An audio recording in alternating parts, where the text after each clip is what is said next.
No, right. RocSportsNow.com website, columnist. Is that the problem? Because I've been going to RocSportsBedell.com and I can't find it anywhere. So have I. You know, it's the same RocSportsNow.com is the place to be. Yes, well, thank you. Sitting in for Tour Expense Thanks this week. for having me. Very excited. And a hockey jersey, USA hockey jersey with Pat Duffy. Yeah, it's the World Juniors Tournament going on. The best hockey tournament of the year, the best junior hockey players from across the planet facing off against each other. Several Sabres prospects playing for countries other than the U.S. and Canada filling up the net this week. Yeah, that we learned firsthand, right? You spent a lot of time up there when Buffalo hosted. Oh my God, it was great every day. I went up every day. It was the greatest week of my life. Very cool. Hey, this is sort of like your review show. So 2022, what did it do for you? Like, what stands out for you, Rob? The Bills have been awesome, of course. Everybody knows that. There's no secret there. I know I hit some things that you guys maybe don't see too much. NASCAR, very exciting finish at Martinsville. Ross Chastain, with an unbelievable win to pass Denny Hamlin to get in the playoffs, was probably the most amazing NASCAR moment of the year. You have no idea how many people are going, whoa, somebody's talking NASCAR. So a couple are. Well, he's got the hair for it. Thank you. Yeah, you got it. We'll go a little deeper.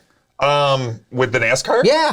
Just a great playoff season, very unpredictable, really set the stage for next year, which is kind of weird to talk about the playoffs, setting the stage for the next year when you're in the playoffs, which is like the end of the season, you know? Like, who's the guy in NASCAR? Would you carry it now into the next year? Mm-hmm. Like, what's the storyline? What's propelling NASCAR these days? So you and I have actually had a talk a while ago about not a lot of new names coming up in the sport, motorsport, and there's been a youth infusion as of late. So like this guy, Ross Chastain, I just mentioned, he drives for a team that's ran by Pitbull, the rapper.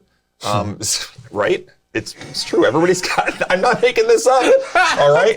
You know, at the same time, you know, Michael Jordan owns a team in there and, you know, driven by the first most successful, you know, black NASCAR driver we've seen in many years.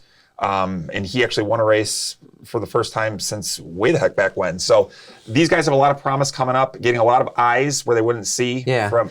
We went through this, you know, you and I have like talked about recently about how soccer always seems to be, it's the next big thing because NASCAR was selling this for a long time and NASCAR looked like it was going to move into and become like the big five. Mm-hmm. And it didn't happen over the last decade. Why did that happen?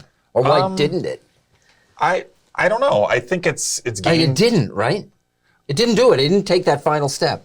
I guess not. Well, right? No, I'm with you. I'm just as surprised as you are. I mean, when it comes to like a national recognition thing, NASCAR was everywhere 10 years ago, right? You had stars that were legitimate pop culture phenoms in Jeff Gordon and Dale Jr. and all that stuff. And then all of a sudden, for some reason, you're right, it kind of felt like it fell out of the public lexicon. And it is a very strange phenomenon. I think it's going to come back, actually. And, of course, you know, I got the hair for it, you know, being a white dude, you know, going to a NASCAR event. I went to 3 races this year, believe it or not. And the makeup of those races in the crowd is not just me. There's a lot of girls there. There's young women. There's, you know, black, Hispanic, you know, people who go. It's changed a whole lot. You know, especially like when you go to a Bills game, it's not just, you know, all dudes drinking all the time. It's, 40% women probably? Yeah. Okay.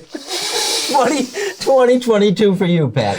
I think it kind of goes along with what I was saying, like in the youth movement in the 4 major sports, because it's been a long time where we've been relying on LeBron James and Tom Brady and Sidney Crosby and players like that, right? Where all of a sudden in the 4 major sports, you look at football, you have Mahomes and Josh Allen and Joe Burrow, you know, taking the stage and pulling that stuff away. You look at the NBA where guys like John Morant and Jason Tatum are now becoming legitimate superstars, pulling the spotlight away from guys like LeBron James and, you know, all those Warriors teams and things like that. Even in the NHL, you got guys like Cale McCarr that are stepping up and becoming legitimate superstars, replacing guys like Sidney Crosby. I mean, Ovechkin's on a tear. He's scoring goals still like crazy. But, I mean, even guys like Jack Eichel and Connor McDavid have become somewhat, maybe afterthought is a little overstatement, but it's nice to know that we're not going to have to rely on these old faces for the next 15 years. And this infusion of youth is making the games, all 4 major sports, so much more exciting than it's been over the last 10, 15 years. For me, I don't have to go back all that far. It's like, for me, it was the World Cup. And it was sort of a dichotomy. We mentioned that the Winter Olympics were this year.